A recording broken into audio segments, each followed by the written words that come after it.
একটা ভূমিকম্প হবে পৃথিবীর পূর্ব দিকে। পৃথিবীর পূর্ব দিক মানে এই যে ভারত, পাকিস্তান, বাংলাদেশ, শ্রীলঙ্কা, ইন্দোনেশিয়া, ঠিক আছে, এই সিঙ্গাপুর, এই যে কন্টিনেন্ট মালয়েশিয়া, এটা পৃথিবীর পূর্ব দিক। এদিকে একটা ভূমিকম্প হবে। তারপরে 7 পৃথিবীর পশ্চিমে একটা ভূমিকম্প হবে। পশ্চিম মানে বোঝেন না? পশ্চিমা বিশ্ব না, সৌদি আরব না, পশ্চিমা বিশ্ব, ব্রিটেন, ফ্রান্স, জার্মানি, তারপরে রাশিয়ান কন্টিনেন্ট, হ্যাঁ, ইউক্রেন, এদিকে আপনার আমেরিকা, এই পুরো পশ্চিমা বিশ্ব, এখানে একটা ভূমিকম্প হবে বড়। এবং এগুলো এমন হবে যেগুলোতে ভূমি মাটিতে ধসে যাবে, মাটিতে ডুবে যাবে। ভূমিকম্প না, ভূমিধস।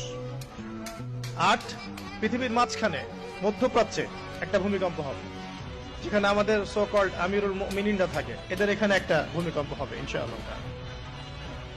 আর 9 ইয়েমেন থেকে একটা আগুন বের হবে। ইয়েমেন থেকে একটা আগুন বের হবে, যে আগুন মানুষকে হাসরের মাঠের দিকে তাড়িয়ে নিয়ে আসবে।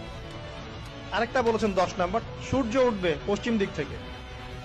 সূর্য উঠবে পশ্চিম দিক থেকে, তাহলে আর সময় নাই, পৃথিবীর সময় শেষ। একটা ভূমিকম্প হবে পৃথিবীর পূর্ব দিকে।